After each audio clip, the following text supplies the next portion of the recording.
সে সেখানেই চলে গিয়েছে। সেখানেই সে তার বসতি স্থাপন করেছে, সংসার করেছে। এখানে যারা আছেন আমি জানি না এদের মধ্যে কত পরিবারের ছেলেমেয়েরা লেখাপড়া শিখে বাইরে চলে গেছে। কেউ ব্যাঙ্গালোর, কেউ চেন্নাই, কেউ মুম্বাই, কেউ মালয়েশিয়া, কেউ আমেরিকা, চলে গেছে। সেখানে গিয়ে তারা তাদের জীবনযাপন শুরু করেছে। এই যে বৈচিত্র্য, এই বৈচিত্র্য হচ্ছে মানব সমাজের বৈশিষ্ট্য।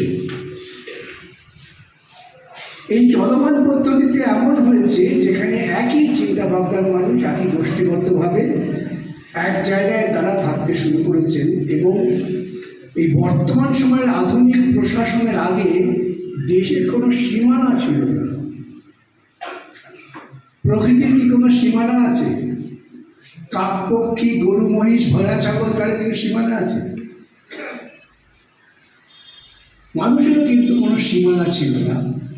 তার আধুনিক রাষ্ট্রবোধ যখন তৈরি হলো, ধীরে ধীরে মানুষ একটা এলাকা ধরে তার সীমানা নির্ধারণ করে এক শাসনের তলায় এলেন। এখন ভারতবর্ষ কখনোই একটা ঐক্যবদ্ধ জনগোষ্ঠী হিসেবে একই কৃষ্টি নিয়ে একই শাসনের তলায় ছিল না। আমরা যদি ভারতবর্ষের সাম্প্রতিক ইতিহাস দেখি, আমি অশোকের মৌর্য আমল যাচ্ছি না। অশোকেরও ক্ষমতা সীমাবদ্ধ ছিল শুধুমাত্র উড়িষ্যা এবং বাংলার একটা প্রান্তর জুড়ে, গোটা ভারতবর্ষে ছিল। ছেলেবেলায় আমাদের মা বাবা ঘুম পাড়াতেন,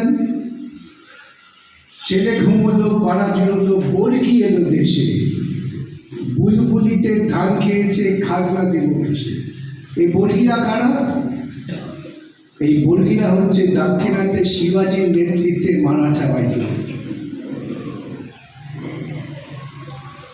তারা এদেশে আক্রমণ করতেন, কারণ এখানে আমাদের জমিতে ফসল হয়, ভালো ফসল হয়।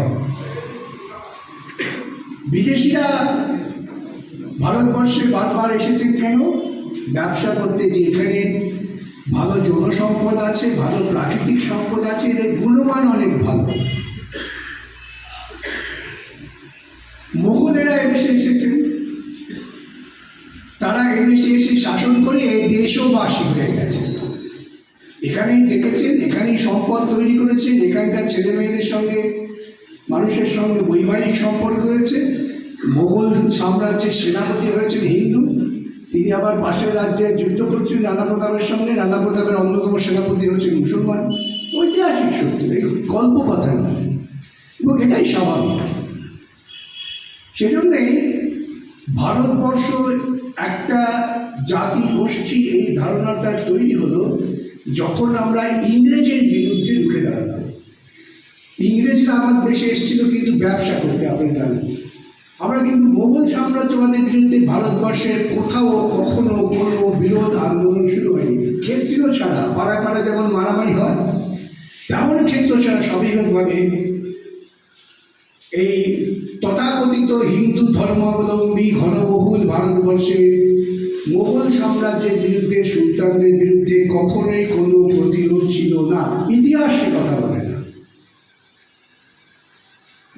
যেদিন ইংরেজরা এলেন, ব্যবসা করতে এলেন ইস্ট ইন্ডিয়া কোম্পানির নাম দিয়ে।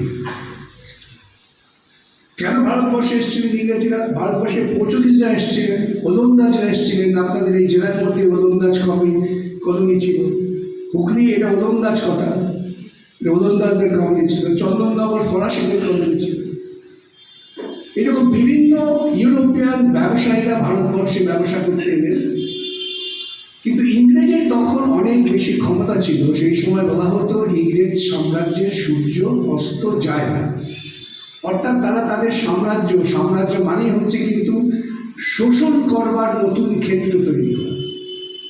আমার দেশের শোষণ করতে করতে মুনাফা আমি একটা পর্যায়ে পৌঁছে গেছি, দেশের মানুষকে আর শোষণ করা যাবে না, অতএব বিস্তার করো, এমন জায়গায় যাও যেখানে শোষণ করা যেতে পারে। ভারতবর্ষে ইংরেজরা ইস্ট ইন্ডিয়া কোম্পানি ব্যবসা করতে গেলেন, ভালোই ব্যবসা করছিলেন, তারা দেখলেন তাদের ব্যবসার জন্য যোগাযোগ ব্যবস্থা তৈরি করতে হবে, কারণ এই বাংলার যে শিল্প সেটা পৌঁছচ্ছিল দাক্ষিণাত্যে, বা দ্রাবিড় ভিত্তিক দক্ষিণ ভারতের যে কৃষ্টি বা তাদের যে নিজস্ব শিল্প, আমাদের ভারতবর্ষের গ্রামীণ শিল্প খুব উন্নত ছিল। সে মৃৎশিল্প বলুন, স্বর্ণশিল্প বলুন, বয়ন শিল্প বলুন, এই সমস্ত ক্ষেত্রে ভারতবর্ষের এক গ্রামীণ যে অর্থনীতি তাতে একটা পূর্ণাঙ্গ রূপ ছিল। চাষাবাদ হতো, তার গ্রামের মানুষের মধ্যেই সেই চাষাবাদের মধ্য দিয়ে তাদের খাদ্যাভ্যাস তৈরি হতো। সেখানে কুমোর কামার ছিল, তারা মাটির জিনিস তৈরি করতো। এই গ্রামীণ অবস্থার বাইরে তারা খুব যেতে পারত না। ওই শান্ত শ্রেণী ছোট ছোট গ্রামগুলি ছিল কবির কথা।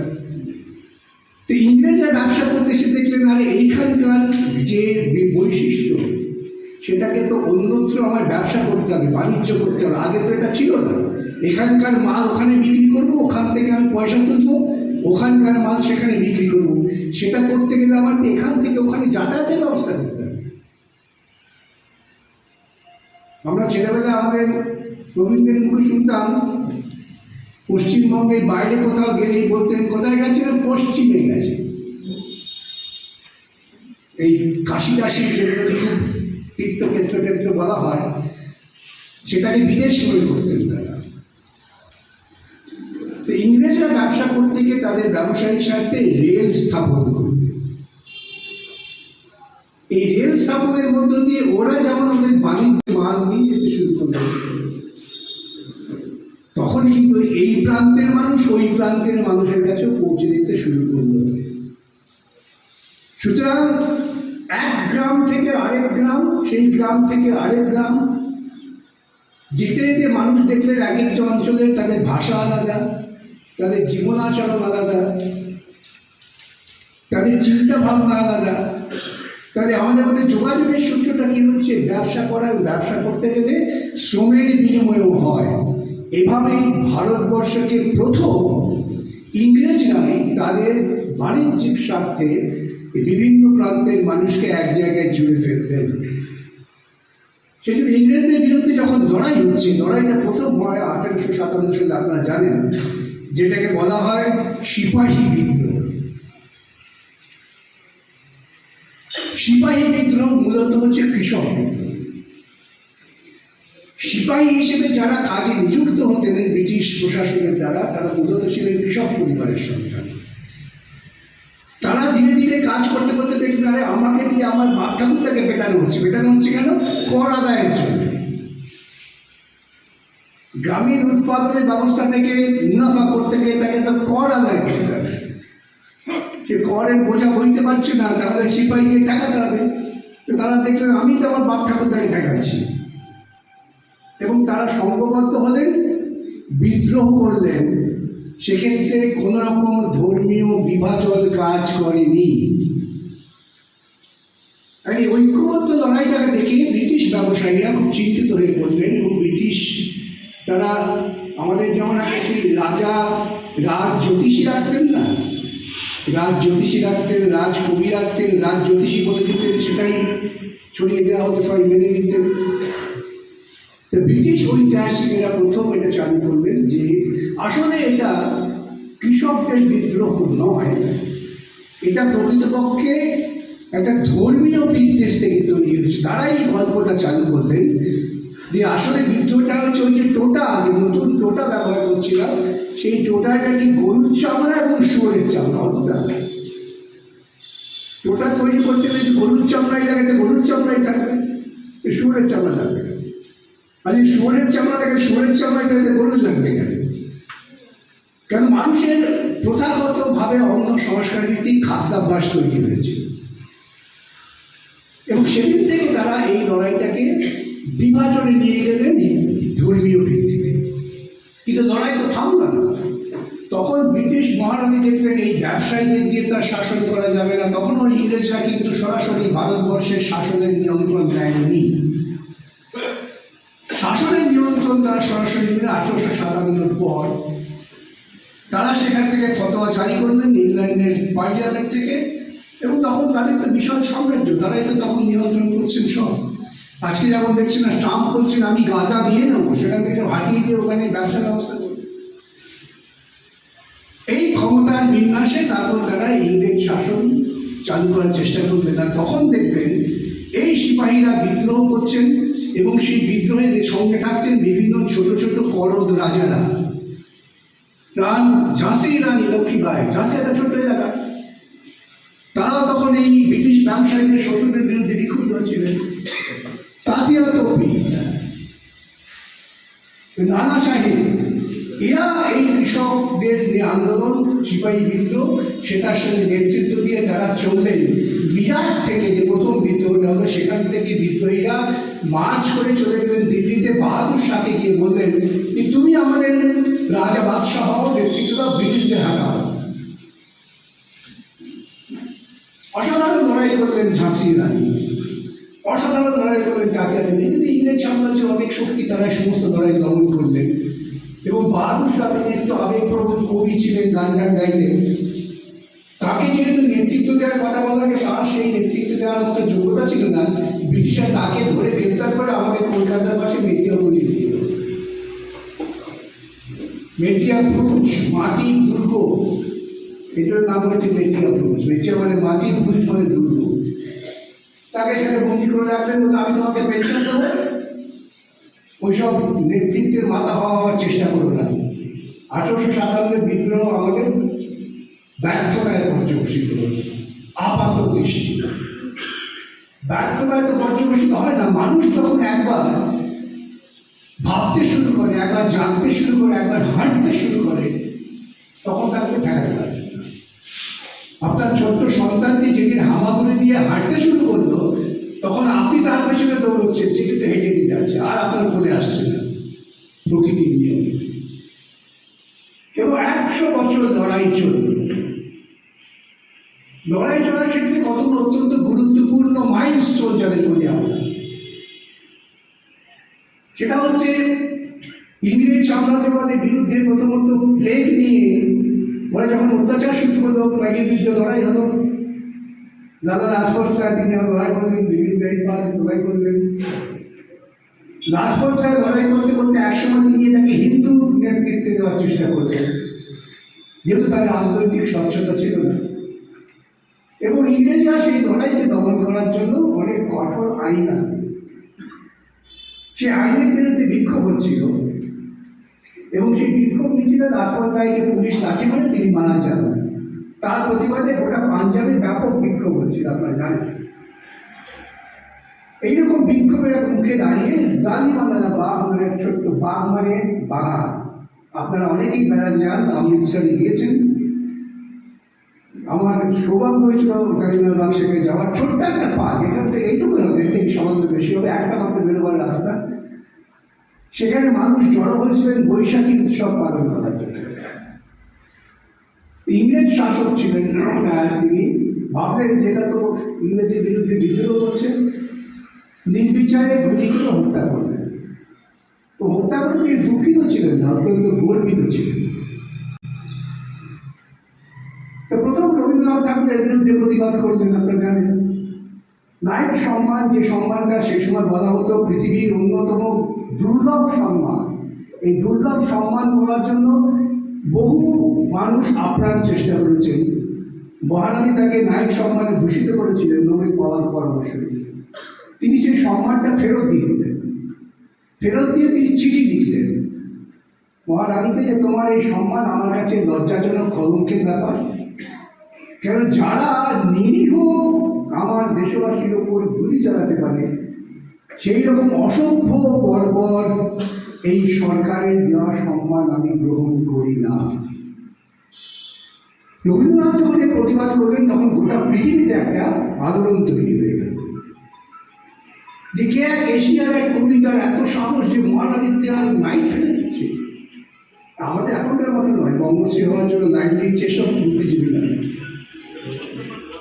এবং তখন এটা নিয়ে ইংরেজদের মধ্যেও যারা অনেক উদারবাদী ইংরেজ ছিলেন, যারা নিজেদের দাবি করতেন আমরা সভ্য, তাদের মধ্যেও খুব আলোচনা হলো। কি ব্যাপার, পার্লামেন্টে আলোচনা হলো। পার্লামেন্টে কিছু পার্লামেন্টারি বললেন যে কি করে আমার দেশের শাসকরা ওখানে এই ধরনের জুলুম করছেন, অত্যাচার করছেন। টাকা হোক ওটায় টাকা হোক, সেখানে হাজির হয়ে বললেন যে আমি তো বেশ করেছি, আমার কাছে গুলি ফুরিয়ে গিয়েছে, যদি আমার কাছে আরো এইরকম টোটা বন্দুক থাকতো আমি আরো গুলি চালাতাম। এইরকম অসংখ্য ভারতবাসীদের শাসন করতে গেলে চাবুকের ওপর শাসন করতে হবে। এবং তিনি ওই পাঞ্জাবের রাস্তায় যারা ওর অফিসের পাশ দিয়ে যেতেন তাদের হামাগুড়ি দিয়ে নাক ঘষতে ঘষতে যেতে হতো। এইরকম অত্যাচার আন্দোলন শুরু হয়ে গেছে। আন্দোলন হচ্ছে বিপ্লবী যারা বিপ্লবী আন্দোলন বিশ্বাস করেন তারা মনে করছেন তুমি আমাকে গুন্ডামি করবে, আমি পাল্টা আঘাত। এই পাল্টা আঘাতের তত্ত্ব শুরু হলো আমার বাংলার মাটি থেকে এবং এটা ছড়িয়ে পড়লো পাঞ্জাবের মাটিতে। এই যে এতজন লোকের আমরা শহীদের কথা বলি, গলায় মালা টালা পড়াই, কিন্তু গলায় কেন মালা বাড়াচ্ছি, কি তারা করেছেন, কি তাদের করণীয়, আমাদের কি করণীয়, এটা ভাবি না আমরা। ভগৎ সিং তিনি রুখে দাঁড়ালেন, তিনি পার্টি তৈরি করলেন, হিন্দুস্তান রিপাবলিকান সোশ্যালিস্ট অ্যাসোসিয়েশন। তিনি মার্ক্সবাদ পড়াশোনা করছেন, জ্ঞান করছেন। তিনি ঠিক করলেন যে একটা আলোড়ন সৃষ্টি করতে হবে। বোমা ছুটলেন সেন্ট্রাল অ্যাসেম্বলি, কাউকে মারার জন্য। যখন তাকে জিজ্ঞাসা করি বোমা মারলে কেন, বলে আমি বোমেছি ঘুমন্ত ভারতবাসীকে জাগ্রত করার জন্য। তাহলে ইংরেজের বিরুদ্ধে লড়াইটা কিন্তু আমাদের ক্রমশ ভারতবাসী হিসেবে ভাবতে সাহায্য করছে। বাংলায় খুঁজলাম, এখানে আমাদের চট্টগ্রামে সেই বিদ্রোহ, বাঘাযতীনের লড়াই, এই ক্ষুদ্র ক্ষুদ্র লড়াই ভারতবর্ষের বিভিন্ন অংশের মানুষকে উত্তেজিত করছে, উদ্বেলিত করছে যে আমাদের ইংরেজিতে ধরতে হবে। কৃষকরা লড়াই করছে, দক্ষিণ ভারতের কৃষকরা লড়াই করছেন, উত্তর ভারতের কৃষকরা লড়াই করছেন। তারা লড়াই করছেন জমিদারি শোষণের বিরুদ্ধে। জমিদারদের সঙ্গে ব্রিটিশ শাসকদের প্রত্যক্ষ যোগাযোগ, ব্রিটিশ শাসকরা জমিদারদের মারফত আমাদের কৃষকদের শোষণ করতেন। তখন রেভিনিউ উপায় রাস্তা ছিল একমাত্র জমি, তখন তো বড় বড় কলকারখানা হয়নি। এই লড়াই যখন শুরু হচ্ছে অত্যন্ত গুরুত্বপূর্ণ। 1920-21-22 সালে আমাদের সুরেন্দ্রনাথ ব্যানার্জি লিখছেন, এ নেশন ইন মেকিং, অর্থাৎ একটা জাতিবোধ তৈরি হচ্ছে। কেন? ব্রিটিশ সাম্রাজ্যবাদের বিরুদ্ধে লড়াইয়ের সূত্র হিসেবে। এবং এই সামগ্রিক লড়াই, গোটা দেশের লড়াইকে এক জায়গায় সূত্রবদ্ধ করতে পারবেন মোহনদাস করমচাঁদ গান্ধী। তিনি এসে দেখলেন এবং বলতেন, মানুষ রোধ করতে যে তুমি যদি এরকম একজন সাহেবকে খুন করতে যাও, তার পরের দিন তো ওরা ব্যাপক অত্যাচার করছে। স্যান্ডারকে যখন হত্যা করা হতো, তার পরিবর্তে গোটা পাঞ্জাবে পুলিশ নির্মম অত্যাচার শুরু করছে, মানুষ ভয় পেয়ে যাচ্ছে। এবং সেই সব শিক্ষা নিয়ে আমাদের চট্টগ্রামে মাস্টারদার নেতৃত্বে গেরিলা ওয়ার তৈরি হল। মাস্টারদার নেতৃত্বে যত ভারতবর্ষের স্বাধীনতা আন্দোলনে একদল যুবক যুবতীকে তিনি শিক্ষিত করলেন, তারা অস্ত্র হাতে নিয়ে লড়াই করলেন, গ্রামের মানুষকে সংঘবদ্ধ করলেন। 3 দিন তারা ওই ইংরেজ শক্তির বিরুদ্ধে লড়াই করে স্বাধীনতার পতাকা তুলে রেখেছিলেন। অসাধারণ ব্যাপার, এগুলো আমাদের প্রতিদিন চর্চা হওয়া দরকার।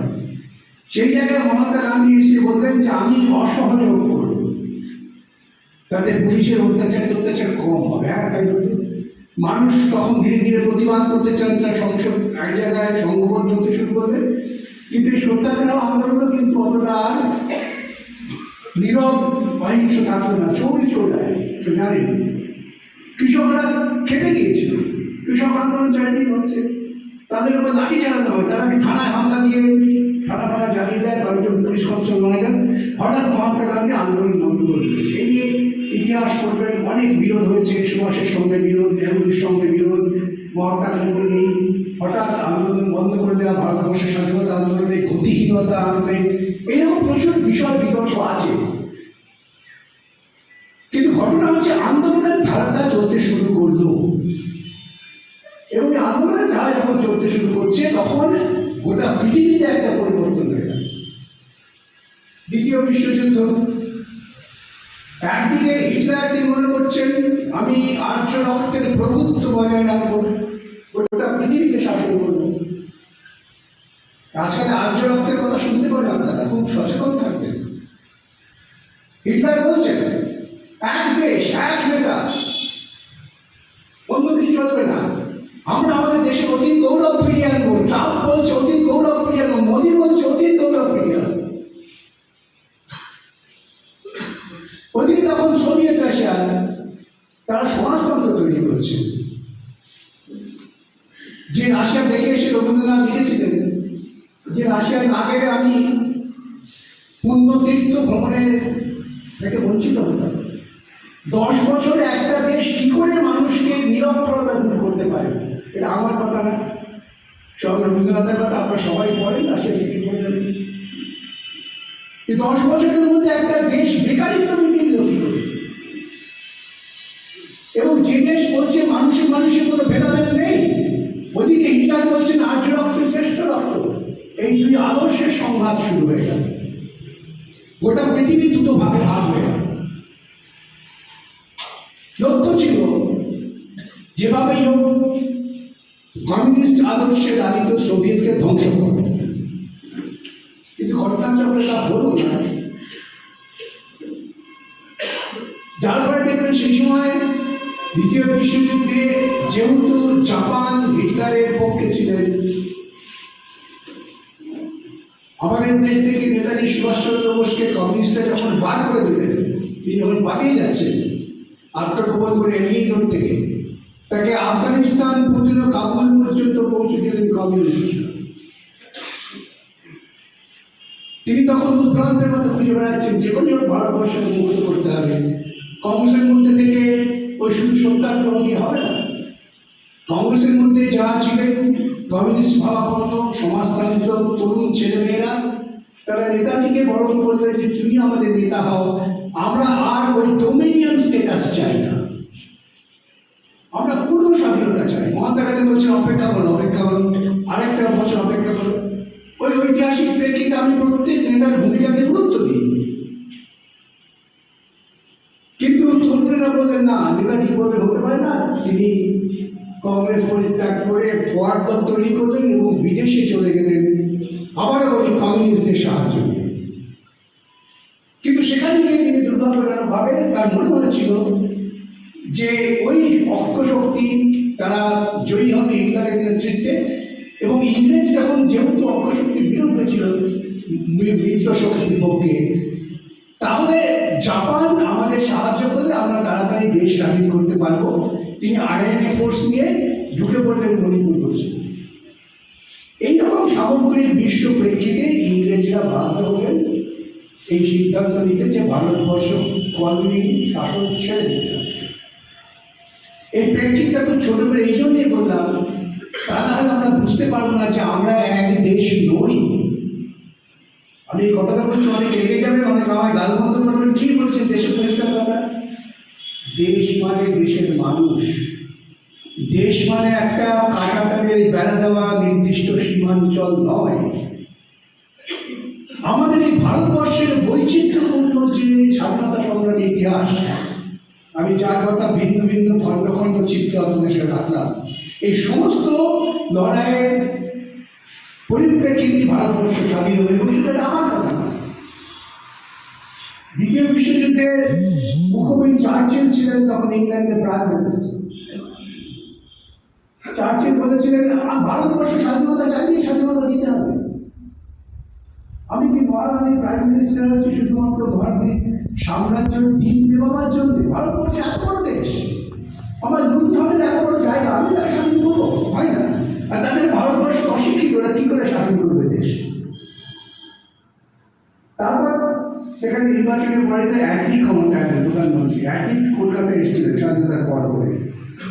তখন আমাদের কলকাতার চিফ জাস্টিস ছিলেন ফণীভূষণ চক্রবর্তী, এবং তিনি গভর্নর ছিলেন। আপনারা জানেন চিফ জাস্টিস গভর্নরের ভূমিকা পালন করেন। তিনি একদিকে জিজ্ঞাসা করেছিলেন, এটা আমার বক্তব্য না, ঐতিহাসিক রমেশ মজুমদার তিনি লিখে গেছেন, যেটাও বলে দেবেন। একদিকে জিজ্ঞাসা করতে বিপি চক্রবর্তী, আছে তোমরা কি মহাত্মা গান্ধী সত্যাগ্রহে এত ভয় পেয়েছে যে তাড়াতাড়ি বলে না আমরা ভারতবর্ষকে স্বাধীনতা দিয়ে দেবো? চার্চিল বলছিলেন প্রশ্নের উপরে স্বাধীনতা তুমি ক্ষমতায় এসে বলে না একবার দিনক্ষণ স্থির করে দিবে। এই 47 সালে আমরা তখন বলেছিল অগাস্ট নাকি অক্টোবর, তার আগে তুমি করে দিলে, ভয় পেয়ে গেছিলে। একই বলছি না, সত্যাগ্রহ আন্দোলনকে আমরা ভয় পেয়েছিলাম না, তাহলে কেন? তখন তুই ভারতবর্ষের চিত্রটা ভাবো, ভারতবর্ষের সমস্ত রাজ্যে কৃষকেরা লড়াই করছে, কৃষকরা বিদ্রোহ করছে। এবং আপনারা জানেন তেলেঙ্গানার নিজামদের বিরুদ্ধে বিদ্রোহ একটা ঐতিহাসিক বিদ্রোহ, তেলেঙ্গানা লড়াই, যার নেতা ছিলেন সুন্দারাইয়া। এসব ইতিহাস আমাদের সামনে আজকাল আসে না। সর্দার বল্লভভাই প্যাটেল তিনি গোটা গুজরাটে কৃষকদের নিয়ে ব্যাপক সংগ্রাম করেছেন। দক্ষিণ ভারতে বায়লারে আন্দোলন হচ্ছে, আমাদের এখানে তো পরিচিতই আমরা আন্দোলনের শরীর হিসেবে, কবে থেকে শুরু হয়েছে দেবরা আন্দোলন ইত্যাদি। তিনি বলছেন এই মহাত্মা গান্ধী সত্যাগ্রহ এইটুকু, সারা দেশে কৃষক আন্দোলন হচ্ছে, পাশাপাশি সারা দেশে শ্রমিক ধর্মঘট শুরু হয়ে গেছে। ওরা যে সমস্ত বাণিজ্যের জন্য কলকারখানা স্থাপন করেছিলেন সেখানে শ্রমিকেরা ধর্মঘট করছে। আজকে আপনাদের মুখ্যমন্ত্রী শ্রমিক ধর্মঘট বিরোধিতা করেন এবং গর্ববোধ করেন। মহারাষ্ট্রের সুতাকলে ব্যাপক শ্রমিক ধর্মঘট হবে, যার ফলে হলো কি এখান থেকে আমাদের উন্নত মানের সুতি বস্ত্র যা ম্যানচেস্টারে সাপ্লাই হলো বন্ধ হয়ে গেল। আর কমিউনিস্টদের নেতৃত্বে রয়্যাল নেভিতে বিদ্রোহ হয়ে গেল। একই বছর এই সমস্ত যখন এক জায়গায়, তখন ওই দিক থেকে দ্বিতীয় বিশ্বযুদ্ধে জার্মানি ঢুকে পড়েছে মণিপুরে, যে মণিপুর আজকে ভারতবর্ষের বাইরে চলে যাওয়ার মতো অবস্থায় হয়েছে। তিনি বলছেন এই সম্মিলিত যে ঘটনা এক জায়গায় যখন জড়ো হয়েছে, তখন আমরা সিদ্ধান্ত নিলাম যেন ভারতবর্ষ থেকে ক্ষমতা হস্তান্তর করে দেবো। আমরা কিন্তু ক্ষমতা ছিনিয়ে নিই। ক্ষমতা হস্তান্তর ব্রিটিশ পার্লামেন্টে আইন হলো ট্রান্সফার অফ পাওয়ার অ্যাক্ট আইন। আইন হলো ইন্ডিয়ান ইন্ডিপেন্ডেন্স অ্যাক্ট। এবং যখন আলোচনা চলছে ব্রিটিশের সঙ্গে বহুদিন, এই আন্দোলনের মুখোমুখি ব্রিটিশ কবে তুমি ছাড়বে, কবে ছাড়বে, সেই সময় 1920-21 সালে হিন্দু মহাসভা তার দল তৈরি হলো RSS, এবং পাশাপাশি তৈরি হলো মুসলিম লীগ। হিন্দুরা বলতে শুরু করলো ভারতবর্ষের অধিকাংশ মানুষই হিন্দু, হতে হিন্দুরাই শাসন করবে। ইংরেজ বলবেন মুসলিমদের তোমরা বুঝে নাও, কারণ আমরা তো আগে থেকে হিন্দু মুসলিম তত্ত্ব দিয়েছি। তখন জিন্না, যিনি পরিচিত ছিলেন অত্যন্ত সেকুলার লিডার হিসেবে, তিনি নাম করা আইনজীবী ছিলেন গঙ্গা হাজরা, তিনি বলেন হিন্দুরা যদি সব নিয়ন্ত্রণ করে তাহলে আমাদের কি হবে, আমরা মুসলমান আলাদা জাতি, আমাদের আলাদা হল না। শুধু এখানে রক্তক্ষয়ী লড়াই, লক্ষ লক্ষ নিরীহ মানুষ খুন হলেন, মহিলারা ধর্ষিতা হলেন।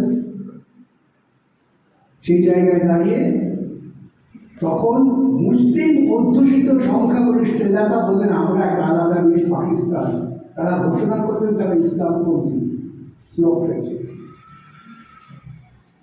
এদিকটা বৃহৎ ভারতবর্ষ, যে ভারতবর্ষে আমি জন্মগ্রহণ করে গর্বিত বোধ করি, আপনারা সবাই আমার মনে হয় ভারতবর্ষের স্বাধীনতা পূর্বকালীন লোকের আছেন, সেখানে তো আমরা তাদের ভারতবর্ষ চালাবো কি করে? আমরা তো কখনো শাসন করিনি। ইংরেজরা বলেছিল ওরা শাসন করবে, শাসন করতে জানেই না।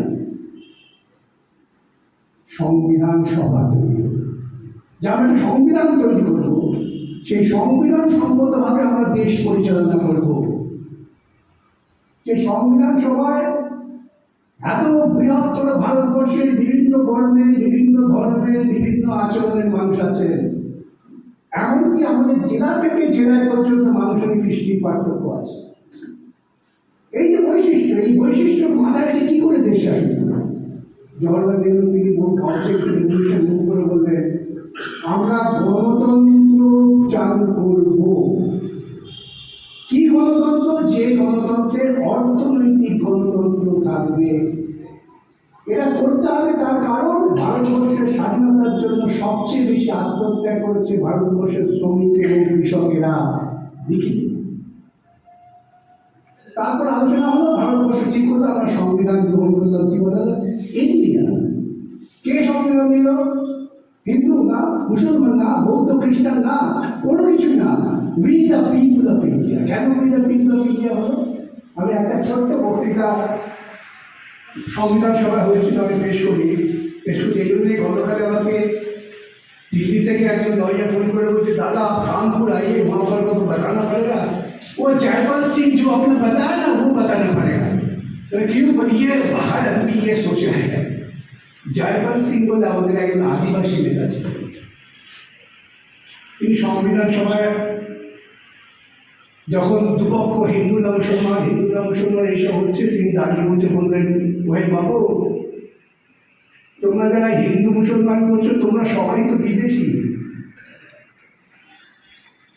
তোমরা সবাই আমাদের দেশকে আক্রমণ করেছো, অধিগ্রহণ করেছো। You are all invaders. আমরা মূল ভারতবাসী। আমরা এই দেশের মাটিতে বড় হয়েছি, এই দেশকে আমরা রক্ষা করেছি। আমরা তোমাদের মতো ধর্ম নিয়ে মাতামাতি করি না। আমাদের ধর্ম হচ্ছে প্রকৃতি, পরিবেশ। আমরা মাঠ, পাহাড়, জঙ্গল, সাপ, ব্যাঙ এদের পুজো করি, কারণ এরা প্রকৃতিকে টিকিয়ে রেখেছে। অতএব ধর্ম করে সব মাতামাতি করো না।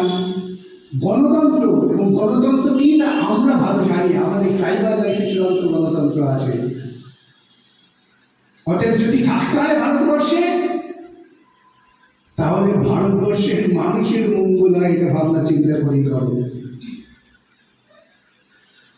এই সব আলোচনার পরে এলো we the people of India. এই কথা ব্যাপ্তি অনেক।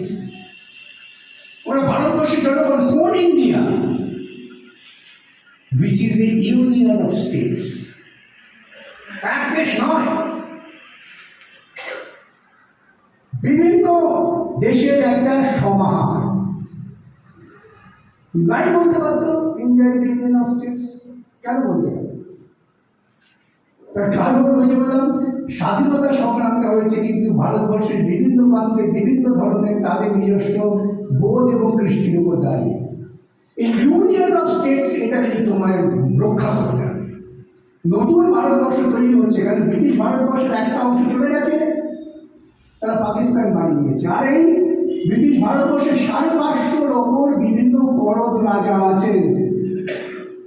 নাম বলবো কত? আমি 500 নাম বলতে পারি না। বাংলার মহারাজা, অমুকের মহারাজা, তমুকের মহারাজা, বর্ধমানের মহারাজা, কৃষ্ণনগরের মহারাজা, কুচবিহারের মহারাজা, ত্রিপুরার মহারাজা। এইসব মহারাজারা তো 500-র ওপর, তারা তাদের নিজস্ব গণ্ডির মধ্যে শাসন করছেন। তারা তো ব্রিটিশ শাসনের অন্তর্ভুক্ত ছিলেন না। কাশ্মীর, এই কাশ্মীর নিয়ে বিতর্ক আজকে করবো না। এটা হিন্দু রাজ্য ছিল, যেখানে অধিকাংশ প্রজা ছিলেন মুসলমান। সেই হিন্দু রাজা তখন চেয়েছিলেন পাকিস্তানে চলে যাওয়ার জন্য, যেহেতু সেখানকার অধিক লোক সংখ্যা ছিল মুসলমান। ওইখানকার জনপ্রতিনিধিরা তারা বলবে, না আমরা যাবো না পাকিস্তানে, আমরা ইসলাম মানলেও আমরা ইসলামিক স্টেট হতে রাজি। আমরা ভারতবর্ষে থাকবো, যে ভারতবর্ষ অনেক টাকা পারে সেকুলারিজম মানে হচ্ছে রাষ্ট্র যে অভিভাবক, সে কারো প্রতি কোনো রকম পক্ষপাতিত্ব করবে না, সে কোনো ধর্ম পালন করবে না, যেটা ধর্ম পালন করে করুক। আমার সংবিধানে যে কথা লেখা আছে। তাহলে ভারতবর্ষ হচ্ছে ইউনিয়ন অফ স্টেটস। অন্য প্রসঙ্গে আজকে যাবো না। তাহলে ইউনিয়ন যদি রাখতে হয়, তাহলে প্রত্যেকটার নিজস্ব বৈশিষ্ট্যকে মানতে হবে। এবং সেজন্যই ভারতবর্ষের সংবিধানে দেখবেন ক্ষমতার বিন্যাস আছে। রাজনৈতিক ক্ষমতা, কেন্দ্রের কি ক্ষমতা, উভয়ের সম্মিলিত কি ক্ষমতা, আমার সংবিধান সমস্ত দিক আলোচনা করে দিয়েছে। কিন্তু ইউনিয়ন অফ স্টেটস কথা থেকে বাদ দেয়নি। ইউনিয়ন অফ স্টেটস বলে আমরা সিকিমকে আমাদের মধ্যে অন্তর্ভুক্ত করতে পারি। সিকিম তো ভারতবর্ষের সাথে কখনোই ছিল না। আমরা মাদ্রাস প্রেসিডেন্সি ভেঙে 3টে রাজ্য করতে পারি। আগে তো ছিল মাদ্রাস সবাই, সেখান থেকে হলো তামিলনাড়ু, তেলেঙ্গানা, অন্ধ্রপ্রদেশ, কর্ণাটকা। কেন করেছি আমরা? প্রত্যেকেরই নিজস্ব যে কৃষ্টি স্বকীয়তা, তাকে সম্মান দেওয়ার জন্য। আমি বাঙালির মালিক, আমার বাঙালি যেন সব ফুল ফোটে। এই ভারতের মহামানবের সাগর তীরে সবাই এসে মিলেছে, কেহ নাই জানে কার আহ্বানে কত মানুষের দ্বারা। এই যে আমার দার্শনিক রবীন্দ্রনাথের চিন্তা, ভারতবর্ষে যেভাবে তিনি দেখেছেন, সেই বৈশিষ্ট্যপূর্ণ ভারতবর্ষ চাই। তাই এটাকে এক দেশ বলে চালাবার চেষ্টা হচ্ছে। এক দেশ, এক নেতা, এক ভাষা। দেখবেন আপনি, আপনাকে হিন্দি কিভাবে আপনাকে বাধ্য করছে শিখতে, বাধ্য করছে আপনাকে কার্যকর করতে। কয়েকদিন আমাকে একজন অভিনেতা ফোন করে বললেন, দাদা আমি ব্যাংকে এসেছি, ব্যাংক অফিসার বলছে হিন্দি না বললে কাজ করবে না। আমি বললাম এই 3 কলম লিখে দিয়ে চলে আসুন, তারপর আমি দেখছি। 3 কলম লেখার পর বলতে না না না, বাংলাও বলতে পারে, আসলে হিন্দি বললে আমাদের সুবিধা হয়। কেন? এটা খবর দেখে জানবে। এক দেশ, এক নেতা, এক ধর্ম, একদম সুবিধাচারী।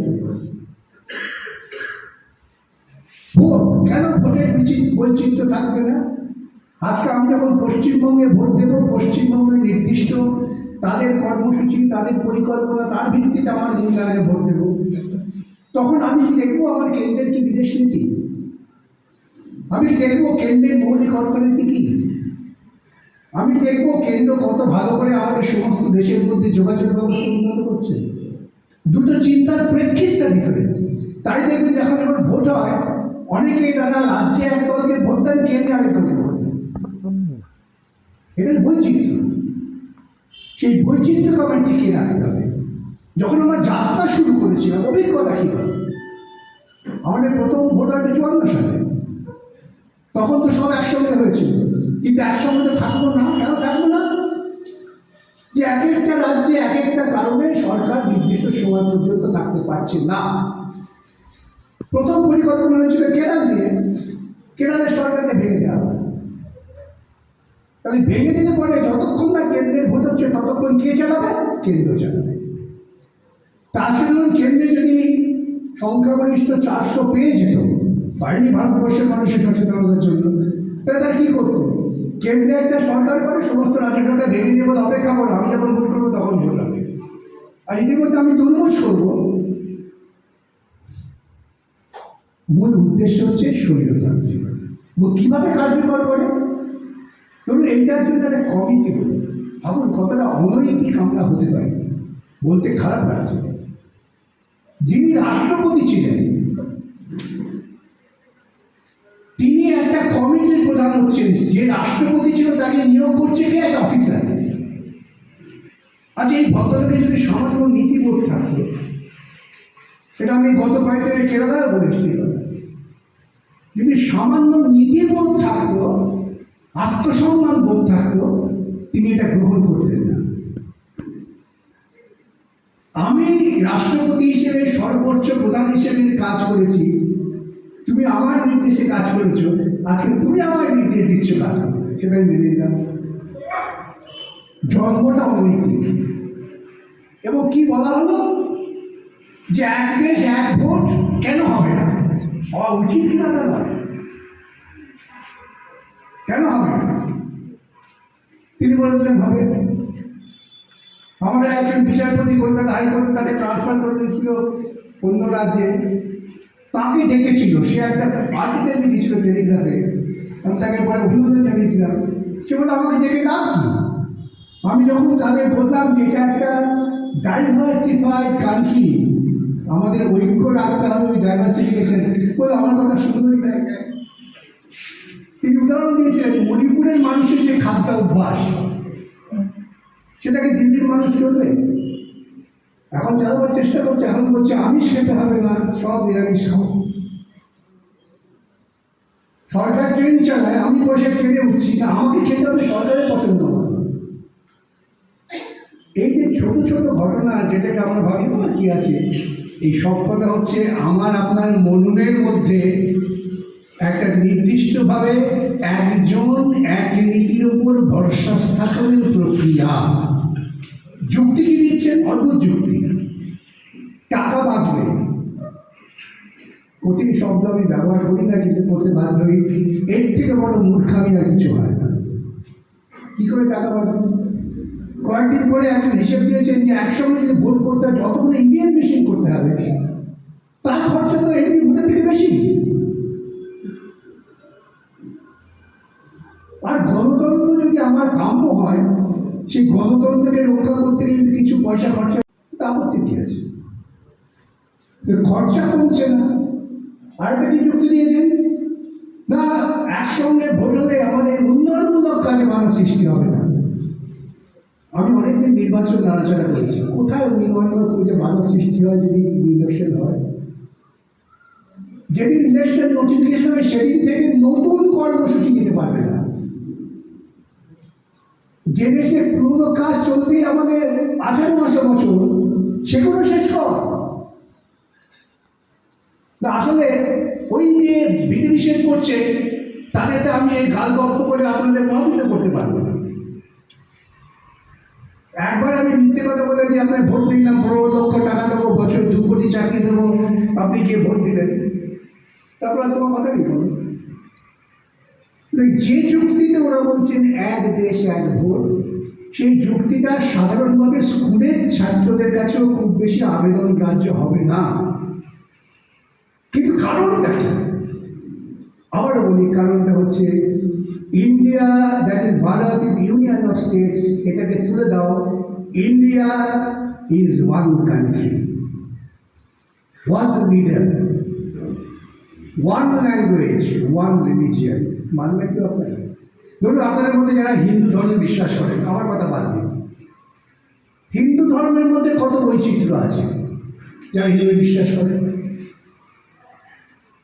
সপ্রদা জয় শ্রীরাম বলো, যারা হিন্দু ধর্ম বিশ্বাস করে তাদের কাছে আবেদন করবো, একটু ভেবে দেখবেন আমাদের কোথায় নিয়ে যাচ্ছে। তারা একটা পয়গম্বর তৈরি করতে চাইছে, যেমন ইসলামে আছে পয়গম্বর মোহাম্মদ একজন, খ্রিস্টানদের মধ্যে আছে যীশু খ্রিস্ট, তার অন্যান্য ধর্মে আছে জুরাস্ট্রিয়ানদের মধ্যে যেহোভা। আমি জয় শ্রীরাম বলতে হবে, যে আপনি চাপ দিচ্ছেন তা বলছেন, আমরা তো জয় হর হর মহাদেব বলছি। হর হর মহাদেব উত্তর ভারতের একটা অংশ ছাড়া ভারতবর্ষের কোথাও একটা আলোচনা হয়, কোথাও কি হয়? তা আপনার ধর্মীয় আচরণ হচ্ছে আপনার যে স্বাধীনতা, সেটাও চলে যাবে। প্রথমে বক্তা বলছিলেন শ্রী চৈতন্যের কথা, শ্রী চৈতন্যের আদর্শ ভাবনা কোথায় থাকবে? আজকে গোটা মণিপুরে যারা হিন্দু ধর্মাবলম্বী বলা হচ্ছে তারা সকলে বৈষ্ণব, চৈতন্য আদর্শকে লালিত হয়েছে। আর ওখানে অধিকাংশ হচ্ছেন খ্রিস্টান মিশনারিরা সেখানে কাজ করেছেন। আমি গিয়েছিলাম মণিপুরে দেখতে, দুঃখে ব্যথায় আপনার বুক ফেটে যাবে। শুধুমাত্র ওরা খ্রিস্টান বলে বড় বড় স্কুল যেহেতু খ্রিস্টানরা চালায়, এবং তার চার্চের সামনে ওটাকে ভেঙে পুড়িয়ে দিয়েছে। আমরা ইন্সপেকশন করতে গেলাম, সেখানকার যিনি স্কুলের প্রধান শিক্ষিকা ভদ্রমহিলা খ্রিস্টান, সে বলে, স্যার আমার এখানে ক্লাস 12 সায়েন্সে 1200 মেয়ে পড়তো। সায়েন্সে 1200 মেয়ে মনে আজকে সেটা ভেঙে ঘুরে দেওয়া হলো, সেই মেয়েগুলো আর স্কুলে আসবে না। উদ্দেশ্যটা উদ্দেশ্য হচ্ছে ভারতবর্ষের বৈচিত্র্যকে ভেঙে ধ্বংস করে দাও, মূলত ভারতবর্ষের চরিত্রকে ধ্বংস করে দাও। তার কারণ RSS প্রতিষ্ঠা হয়েছিল কিন্তু 3টি কারণ থেকে। একটা হচ্ছে মুসলমানের আদর্শ থেকে RSS তৈরি হয়েছিল, লিখিত বলে, কমিউনিস্ট ধ্বংস করো, মুসলমান ধ্বংস করো, হিন্দু ধ্বংস করো। আপনাদের ভাবতে হবে। নমস্কার।